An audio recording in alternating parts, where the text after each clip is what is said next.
നമസ്കാരം. ഏറ്റവും കൂടുതൽ നിയമസഭാ സാമാജികരെ സമ്മാനിക്കുന്ന മലപ്പുറം ജില്ലയിലേക്കാണ് ഇന്ന് യാത്ര. 16 നിയമസഭാ മണ്ഡലങ്ങളുള്ള മലപ്പുറം പേര് പോലെ തന്നെ മലകളാലും പുഴകളാലും അനുഗ്രഹീതമാണ്. വിനോദസഞ്ചാര മേഖലകൾ സജീവമായ മലപ്പുറം സഞ്ചാരികൾക്ക് ഏറെ പ്രിയപ്പെട്ടതുമാണ്. വ്യത്യസ്തമായ ഭക്ഷണങ്ങളും പാനീയങ്ങളും സഞ്ചാരികളെ കൂടുതൽ മലപ്പുറം ജില്ലയോട് അടുപ്പിക്കുന്നു.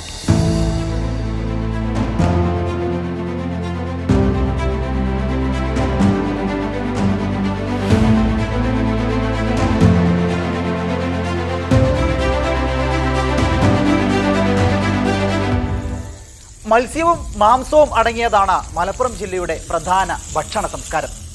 ലോകത്തിലെ തന്നെ ആദ്യത്തെ തേക്ക് മ്യൂസിയം മലപ്പുറം ജില്ലയിലെ നിലമ്പൂരിലാണ്.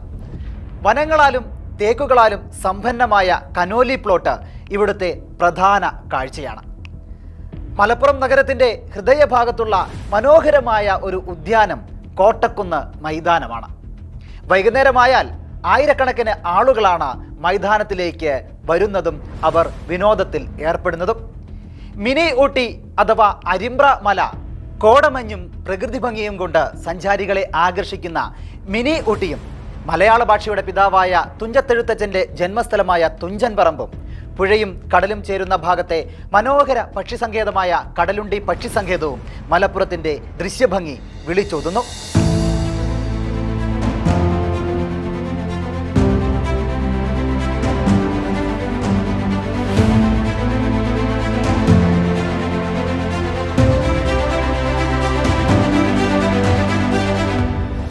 മലപ്പുറം ജില്ലയിൽ 16 നിയമസഭാ മണ്ഡലങ്ങളാണ് ഉള്ളത്.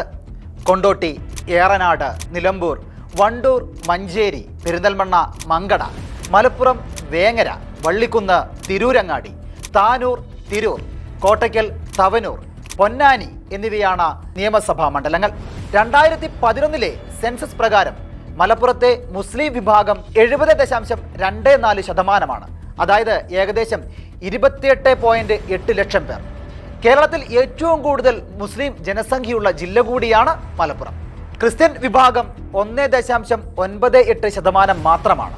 ജില്ലയിലെ ഏറ്റവും കുറഞ്ഞ മതന്യൂനപക്ഷങ്ങളിൽ ഒന്നാണിത്. മലപ്പുറം ജില്ല രാഷ്ട്രീയപരമായി നോക്കുകയാണെങ്കിൽ UDFിൻ്റെയും പ്രത്യേകിച്ച് മുസ്ലിം ലീഗിൻ്റെയും ഉറച്ച കോട്ടയാണ്.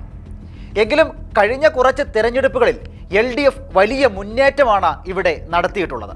16 നിയമസഭാ സീറ്റുകളുള്ള മലപ്പുറം ജില്ലയിൽ 2011 14 സീറ്റുകൾ UDF നേടിയപ്പോൾ 2 സീറ്റുകൾ മാത്രമാണ് LDF നേടിയത്. അത് പൊന്നാനിയിലും തവനൂരിലും മാത്രമാണ് LDFന് വിജയിക്കാൻ കഴിഞ്ഞത്. പൊന്നാനിയിൽ CPMൻ്റെ P ശ്രീരാമകൃഷ്ണനും തവനൂരിൽ KT ജലീലുമാണ് വിജയിച്ചത്. പിന്നെ 2016 വരികയാണെങ്കിൽ 16 സീറ്റുകളിൽ 12 സീറ്റ് UDFും 4 സീറ്റുകൾ LDFും നേടി. താനൂർ, നിലമ്പൂർ മണ്ഡലങ്ങൾ LDF തിരിച്ചു പിടിക്കുകയാണ് 2016 നാം കണ്ടത്. PV അൻവറിലൂടെയാണ് UDFിൻ്റെ കുത്തക സീറ്റായിരുന്ന നിലമ്പൂർ LDF പിടിച്ചെടുത്തത്.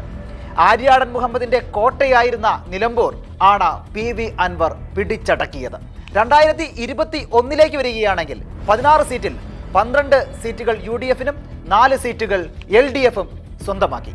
നിലമ്പൂർ, താനൂർ, തവനൂർ, പൊന്നാനി മണ്ഡലങ്ങളാണ് LDF നിലനിർത്തിയത്.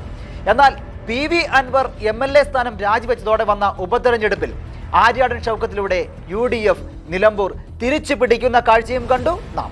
നിലവിലെ രാഷ്ട്രീയ സാഹചര്യം വിലയിരുത്തിയാൽ 2026 മലപ്പുറത്ത് ശക്തമായ പോരാട്ടം നടക്കാനുള്ള സാധ്യതയാണ് കാണുന്നത്. 16 മണ്ഡലങ്ങളിലും ഇക്കുറി വിജയമാണ് UDFിൻ്റെ ലക്ഷ്യം. കഴിഞ്ഞ തദ്ദേശ സ്വയംഭരണ തെരഞ്ഞെടുപ്പിൽ ജില്ലയിലുണ്ടായ വലിയ വിജയമാണ് UDFിൻ്റെ വലിയ പ്രതീക്ഷയുടെ അടിത്തറ. ജില്ലാ പഞ്ചായത്തിൽ 36 ഡിവിഷനുകളിലും UDF വിജയിച്ചു. ഇവിടെ പ്രതിപക്ഷം ഇല്ല എന്നത് ശ്രദ്ധേയമായ ഒരു കാര്യമാണ്. നിലവിലുള്ള താനൂർ, പൊന്നാനി, തവനൂർ മണ്ഡലങ്ങൾ ഇക്കുറിയും തങ്ങൾക്കൊപ്പം നിൽക്കുമെന്ന പ്രതീക്ഷയിലാണ് LDF. നിലമ്പൂർ, മങ്കട, പെരിന്തൽമണ്ണ മണ്ഡലങ്ങൾ തിരിച്ചു പിടിക്കാൻ കഴിയുമെന്ന് LDF കരുതുന്നുണ്ട്. KT ജലീലും മന്ത്രി V അബ്ദുറഹ്മാനും LDF സ്ഥാനാർത്ഥികളായി ഒരിക്കൽ കൂടി മത്സരരംഗത്തേക്ക് ഇറങ്ങുമെന്ന് തന്നെയാണ് സൂചന. നേതാക്കൾ നിരവധി ഉണ്ടെങ്കിലും കോൺഗ്രസിന് ജില്ലയിൽ മത്സരിക്കാൻ ലഭിക്കുക 4 സീറ്റുകൾ മാത്രമായിരിക്കും. ഇതിൽ സിറ്റിംഗ് MLA-മാരായ AP അനിൽകുമാർ വണ്ടൂരിലും ആര്യട ഷൗക്കത്ത് നിലമ്പൂരിലും വീണ്ടും മത്സരിക്കും. കെ ബാബുവും പാലക്കാട് MLA ആയിരിക്കുന്ന രാഹുൽ മാങ്കൂട്ടവും ഒഴികെ എല്ലാ സിറ്റിംഗ് MLA-മാർക്കും സീറ്റ് നൽകാനുള്ള കോൺഗ്രസ് തീരുമാനം ഇവർക്ക് തുണയായി മാറും. DCC പ്രസിഡന്റ് അഡ്വക്കേറ്റ് VS ജോയിക്ക് സുരക്ഷിതമായ ഒരു മണ്ഡലം ജില്ലയിൽ കണ്ടെത്തുക ഏറെ പ്രയാസകരമാണ്. ഈ സാഹചര്യത്തിൽ ജില്ലയ്ക്ക് പുറത്ത് ഒരു സീറ്റ് ജോയിക്ക് കണ്ടെത്തേണ്ടി വരും എന്നതും UDF-നെ വല്ലാതെ സങ്കടപ്പെടുത്തുന്നുണ്ട്. മുസ്ലിം ലീഗ് കോഴിക്കോട് ജില്ലയിലെ തിരുവമ്പാടി മണ്ഡലം കോൺഗ്രസിന് നൽകാൻ തയ്യാറായാൽ കാര്യങ്ങൾ എളുപ്പമാകും. KPCC ജനറൽ സെക്രട്ടറിയും UDF ജില്ലാ ചെയർമാനുമായ PT അജയ് മോഹൻ ഇക്കുറി തവനൂരിലാണ് മത്സരിക്കാൻ ലക്ഷ്യമിടുന്നത്. KPCC secretary KP Noushadali, Rohilnath എന്നിവരാണ് പൊന്നാനിയിൽ സാധ്യതാ പട്ടികയിലുള്ളത്. ജില്ലയിൽ മഹിളാ കോൺഗ്രസിന് അവസരം നൽകിയാൽ മഞ്ചേരി മുനിസിപ്പൽ വൈസ് ചെയർപേഴ്സണായ അഡ്വക്കേറ്റ് ബീന ജോസഫും സ്ഥാനാർത്ഥിയാകാനുള്ള സാധ്യത തള്ളിക്കളയാനാവില്ല. മുസ്ലിം ലീഗിൽ ഇക്കുറി കൂടുതൽ പുതുമുഖങ്ങൾ ഉണ്ടാകാനുള്ള സാധ്യതയും ഏറെയാണ്. BJP-യും ഇക്കുറി കരുത്തരെ രംഗത്തിറക്കുമെന്നാണ് സൂചനകൾ. യുവജന വനിതാ നേതാക്കൾക്കും വേണ്ട പരിഗണന നൽകുന്ന സ്ഥാനാർത്ഥി പട്ടികയാണ് പരിഗണിക്കുന്നത്. നിലമ്പൂർ മണ്ഡലത്തിൽ ഇക്കുറി ക്രൈസ്തവ ഭാഗത്തു നിന്നും ഒരു സ്ഥാനാർത്ഥിയെ നിർത്താനാണ് NDA ശ്രമിക്കുന്നത് എന്നതാണ് സൂചനകൾ വ്യക്തമാക്കുന്നത്.